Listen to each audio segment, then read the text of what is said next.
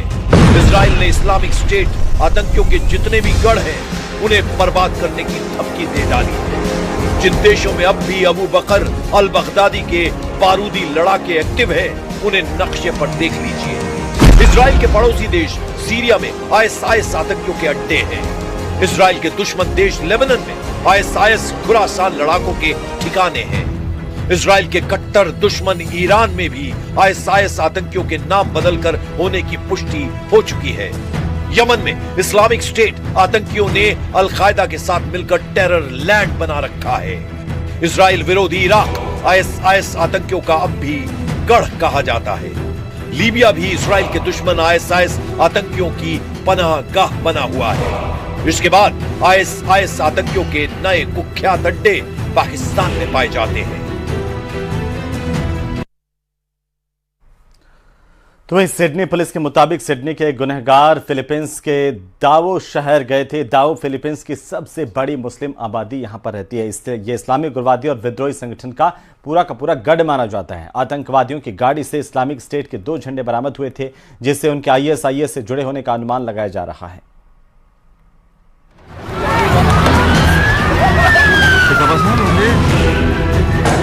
Sydney आतंकी हमले का आईएसआईएस कनेक्शन साफ हो चुका है, जिसके बाद नेतन्याहू का खून खौल रहा है।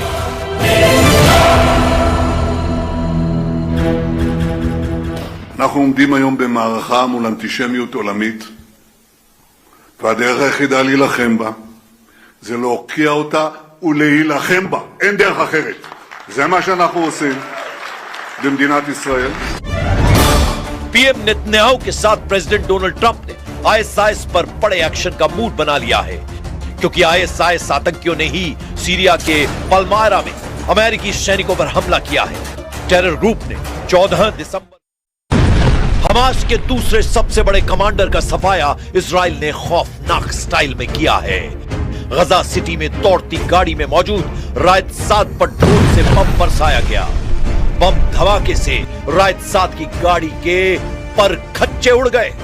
बम विस्फोट इतना भयानक था कि गाड़ी में मौजूद सभी हमास लड़ाकों के चीथड़े उड़ गए। उधर प्रेसिडेंट डोनाल्ड ट्रंप से इजराइल के भयानक हमले पर जब सवाल किए गए तो उन्होंने नेतन्याहू से अपने अच्छे संबंध का हवाला दिया है। ट्रंप ने यह भी दावा किया है कि ईरान को सबक सिखाकर उन्होंने खाड़ी देशों में परमानेंट शांति कायम कर दी है। Now, Israel and I have gotten along very well. My relationship with Bibi Netanyahu has been obviously a very good one. Look, we took out Iran. We wiped out with that plane right there. We wiped out the B-2 bomber. We wiped out the Iran nuclear threat, and because of that, we were able to make peace in the Middle East. Now, we've had a very good relationship with Israel. We actually have a very good relationship with just about everybody in the Middle East. Israel ने रायत साद के सफाई का ऐलान 14 दिसंबर को उसी दिन किया जिस दिन सिडनी के बॉन्डी बीच पर यहूदियों का नरसंहार हुआ। इजराइल डिफेंस फोर्स के मुताबिक रायत साद हमास की अल कासिम ब्रिगेड का टॉप कमांडर था। रायत साद हमास के हथियार बनाने वाले नेटवर्क का चीफ था। 7 अक्टूबर 2023 में इजराइल पर हुए हमलों की साजिश बनाने वालों में रायत साद शामिल था। अल कासिम ब्रिगेड के टॉप कमांडर को इजराइल लंबे वक्त से रडार पर रखे हुए था। गजा सिटी में जैसे ही उसकी रियल टाइम लोकेशन की पुष्टि हुई, उसे ड्रोन की मौत दे दी गई। इजराइल ने रायत साद का सफाया 2 इजरायली सैनिकों का बदला लेने के लिए किया था, लेकिन नेतन्याहू को अंदाजा नहीं था कि हमास कमांडर के सफाई की खुशखबरी के फौरन बाद उन्हें सिडनी से सदमा देने वाले टेरर अटैक की खबर मिलेगी। मगर अब इजराइल ने अपने सभी दुश्मनों की हिट लिस्ट तैयार कर ली है। नेतन्याहू ने 7 देशों में बारी बारी इंतकाम लेने के सिग्नल दे दिए हैं। इजराइल ने इस्लामिक स्टेट आतंकियों के जितने भी गढ़ हैं, उन्हें बर्बाद करने की धमकी दे डाली है। जिन देशों में अब भी अबू बकर अल बगदादी के बारूदी लड़ाके एक्टिव हैं, उन्हें नक्शे पर देख लीजिए। इजराइल के पड़ोसी देश सीरिया में आईएसआईएस आतंकियों के अड्डे हैं। इजराइल के दुश्मन देश लेबनान में आईएसआईएस खुरासान लड़ाकों के ठिकाने हैं। इजराइल के कट्टर दुश्मन ईरान में भी आईएसआईएस आतंकियों के नाम बदलकर होने की पुष्टि हो चुकी है। यमन में इस्लामिक स्टेट आतंकियों ने अल कायदा के साथ मिलकर टेरर लैंड बना रखा है। इजराइल विरोधी इराक आईएसआईएस आतंकियों का अब भी गढ़ कहा जाता है। लीबिया भी इजराइल के दुश्मन आईएसआईएस आतंकियों की पनाहगाह बना हुआ है। इसके बाद आईएसआईएस आतंकियों के नए कुख्यात अड्डे पाकिस्तान में पाए जाते हैं। तो वहीं सिडनी पुलिस के मुताबिक सिडनी के गुनहगार फिलीपींस के दावो शहर गए थे। दावो फिलीपींस की सबसे बड़ी मुस्लिम आबादी यहां पर रहती है, इसलिए ये इस्लामिक उग्रवादी और विद्रोही संगठन का पूरा गढ़ माना जाता है। आतंकवादियों की गाड़ी से इस्लामिक स्टेट के 2 झंडे बरामद हुए थे, जिससे उनके आईएसआईएस से जुड़े होने का अनुमान लगाया जा रहा है।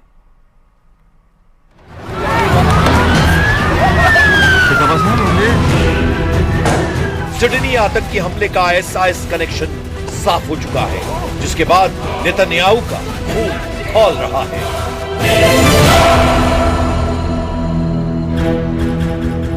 אנחנו עומדים היום במערכה מול אנטישמיות עולמית, והדרך היחידה להילחם בה זה להוקיע אותה ולהילחם בה. אין דרך אחרת. זה מה שאנחנו עושים במדינת ישראל. पीएम नेतन्याहू के साथ प्रेसिडेंट डोनाल्ड ट्रंप ने आईएसआईएस पर बड़े एक्शन का मूड बना लिया है, क्योंकि आईएसआईएस आतंकियों ने ही सीरिया के पलमायरा में अमेरिकी सैनिकों पर हमला किया है। टेरर ग्रुप ने 14 दिसंबर